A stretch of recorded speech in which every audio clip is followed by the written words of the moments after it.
खुलुमबाय लोगोफोर दिनै मोनसे गोदान ब्लगाव नोंसोर गासैखौबो फिन खेबसेबो बरायहरनाय थाबाय लोगोफोर हासबेन्ड थांनायनिफ्रायनो गोसोआनो मोजां मोना मोनदो दुखु नांगासिनो दं गोसोआनो जानो लोंनो खुवाबा बोरैबा मोनबाय दं आङो गोसोफोरानो थिग मोनैनि थाखायनो ब्लग बानायनो लाबोनोनो मोजां नाङा जाथारबाय आरो देहायाबो इनि सायाव स्ट्रं जायाखै बोरैबा लोरबां थोरबां देहा फाट फिट मोना बोरैबा मोनबाय थायो देहायाव थांबाथाय गामियाव थांबा बिदि स्कुटि सालायनानै बेखिनियाव गेट जिङाव ट्रुट ओरै माबाखौ खालामफैना बिदि खोनानाय मोनफैयो ओमफ्राय गाबज्रिनाय बिदि रायलायनाय बोरैबा खोनानाय बिदि मोनगासिनो दं गोसोआनो बोरैबा ख्लाब ख्लाब मोनगासिनो आवाज होनाय माथो होफैनाय आं फैबाय बिदि होननानै नै आं फैबाय नै जादो नो लों ओरै होनबाय बेबायदिखौ होननाय खोनानाय माने गोसोआव नांबाय दं आरो लोगोफोरा बुंनाय रायलायनाय बिनि खोथाफोरा गोसोआव हाबना दंना रायलायबाय थानाय जादोंना मास मोनसे फुरा थानाय जाबायना बाजार साजारनिफ्राय फैबाबो बुस्थु लाना फैबाय नै आं इखौ लाना फैबाय नै इखौ जा बिदि होननानै जगार होनाय जानो होनाय फैबाथाय आरो माथो होफैनाय माथो होनाय बुंनाय रायलायनाय मोनगासिनो दं ओंखामखौबो माने खुरग्रोनानै हैग्रोयोमोन बेफोरखौ गोसोखांना बोरैबा नांगासिनो दं गोसोखौनो मोजां नाङा जानो बर्थमान बोरैबा दुखु मोनगासिनो दं आरो खाननैसो ज' जादोंमोन लोंदोंमोन ज'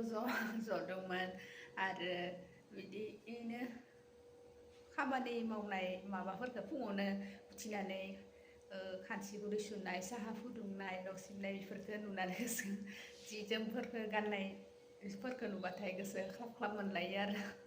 थमन बोरैबा नांगासिनो दं गोसोआनो आला खाला मोजां नांथाराखै आरो थांनायनिफ्राय लोगोआव खाननैसो थानायाव मोजां नांदोंमोन आरो दा बोरैबा नांगासिनो दङ गोसोआनो खान्थि नाङा गोजोना गोदाव सोराव आरो बोथोराबो बोरैबा रानस्राव सान्दुं जानायजों बोरैबा होनो आरो लोगोआव खाननैसो थानो मोजां मोनदों दा बिदिनो बोरैबा नांगासिनो दं गोसोआनो दुखु मोनबाय थायो मा खालामनो नङा होमबा बेफोर ओंखाम संनाय साहा फुदुंनाय जगार होग्रोखायनो लोंग्रो जाग्रो ओरै होननानै जगार होना फुदुंनानै होयोमोन आङो रुमाव थाबाथाय ओमफ्राय उनाव लासै ज' बिसोरदो उनाव जाग्रा जालांबाय आङो सिगांथ' हाथाराव फार्स्ट टाइम माबायोमोन ओमफ्राय उनाव थाबायनो लासै हानायनिफ्राय आरो बियो बिसोरदोनो ज' ज'नानै डाइनिंआव जफाना जायोमोन आरो बहाथो ज' मोनबाय थानो नङा होमबा लोगोफोर फारसेयाव थानाय मानसिखौ थेवबो गोसोखाङो साननैसो बि थानायावनो मोजां नांदोंमोन ना दा गोसोआ दुखु बोरैबा नांगासिनो दं आरो बाजारावबो दाथ' जोंबोथ' हाया थांनाय मानसिबो गैया सोरखो खोन्थागोन सोरखो मागोन सानलाय लाङो ओंख्रिफोरखौनो लायना होनो मानसियानो गैया जालांलायबाय नहले फटफट जि जानो गोसो जायो बेखौनो लाबोना होफैयोमोन ना जानो गोसोबा मैगं थाइगं फिथाइ सामथाइ गैलायला बेलेगखौनो सोरखौबा थिनलायनांसिगोन आरो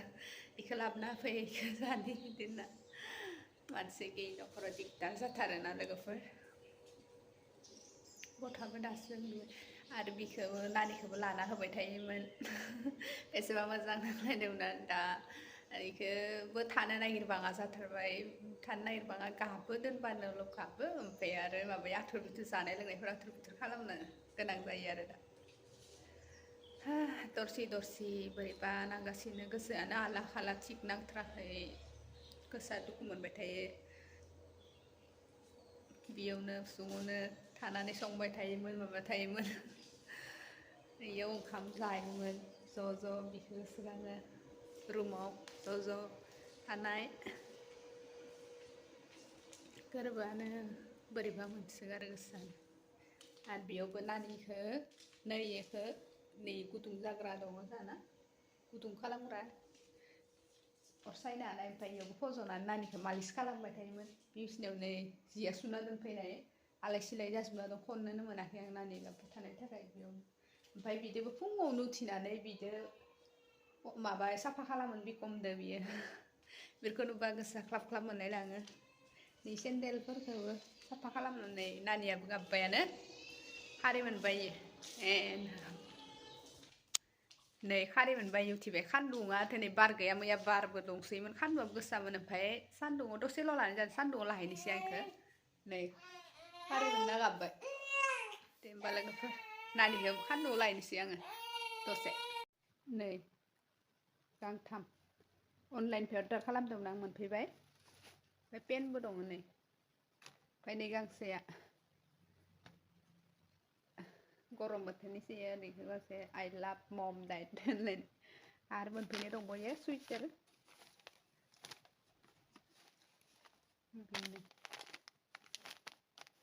नै बिखौ नुबाय थाबाबो बिखौबो गानबाय थायोमोन ना ओमफ्राय नै लंपेन्टखौबो गोदान जोंनिफ्रायनो इयो बाजारनिफ्राय बायदोंमोन इयो बेखौनो लाबोनायनिफ्राय जा गानबाय थाबाय इयो ख्लाब ख्लाब ख्लाब बोरैबा मोनलायलाङोहाय मा जागोन आरो नै हागिसखौबो बुरजा बायखादो मोननै गेदेर बायखादो माबानिफ्रायनो बायदो हागिसखौबो बायना होलांखादो पेखौ गंसे बायबावदों प्रब्लेम सुखु दुखुखौ नोंसोरनो सेयार खालामबाय आरो आं लोगोफोर नङा होमबा ओरै सेयार खालामबासो गोसोखौबो मोजां नाङो हालका नङा नहले बजा जुथुमना थानाय हेन नाङो जेरै गोसोआव न'खराव जानाय सुखु दुखुफोरखौ नोंसोरनो फोरमायनानै गोसोखौ मोजां नाङो बिदिनो फेमिलि हेन्ड जाबाय नालाय लोगो हिसाबै नोंसोरनो खोथाना मोजां नाङो आरो संसारानो बिनो गासिनोबो हारसिं न'खरना संसारा बिराद दिगदार जायो मावना दांना जानो गथ' गथाय उथै जाबानो मा होनो लोगोफोर न'खौ सिबना लानोसै नानि उन्दुनायावनो ओमफ्राय आरो ओंखाम जाथ'ला दायो संनोसै रुटि जाखाबाय नै नानिनि जिखौ मेचिनावनो होना होबाय आङो खननो जिखौ सुस्रांनानै ओमफ्राय उनाव नै हासबेन्डनाबो दङ जिया दाबरसो जादों बिनाबो गानलांनानै माने इयाव जि लाबोफायाखैमोन इयो लंपेन्ट ओमफ्राय माबाखौ गस्ला आरिखौ माबाखौ न'आवनो दंखायो नालाय ओमफ्राय आरो बिखौ गानलांनानै दोनलांनाय सुवाखै ओमफ्राय दिनै सुनोसै ओमफ्राय बिबो मोनहैबाय आरो सासेयाबो जायगायाव गोजा मोनहैबाय ओमफ्राय नै दा दिनै सुना होनोसै आं बिनिखौबो इनिया नानिना जाबाथाय बिखौबो आरो होना होनोसै आरो खनाव नानिया जाबाय दं न'खौ आरो दासो रुम मोनसे आरो हल सिबनो मोनबाय ओमफ्राय उसुं ओमफ्राय दा रुमनै दंबायो गाबबाय दं बेखौ लाथ'नानै आरो दा उन्दुलायनानै आरो दा सिबनोसै आरो बिदिनो जाथ'बाय थासिगोन आरो दासान्दि रावबो गैया नालाय होमबा लोगोफोर माथो बुंबावनो आरो बिदिनोसै बिदिनो सलायबाय थानांसिगोन आरो साननैसो बिदिनो देरावबो माने बिदिनो थांथ'सिगोन हारसिंनो जेने तेने गाबलाय खुबलाय लालाय आद्र बिद्रु जालाय होमबा लोगोफोर दिनै ब्लगा बेखिनियानोसै नेक्स्ट गोदान ब्लगाव लोगो मोनगोन होमबा गासैखौबो बाय बाय नायसाबना होलायदो लोगोफोर अननानै आंनि ब्लगखौ बाय बाय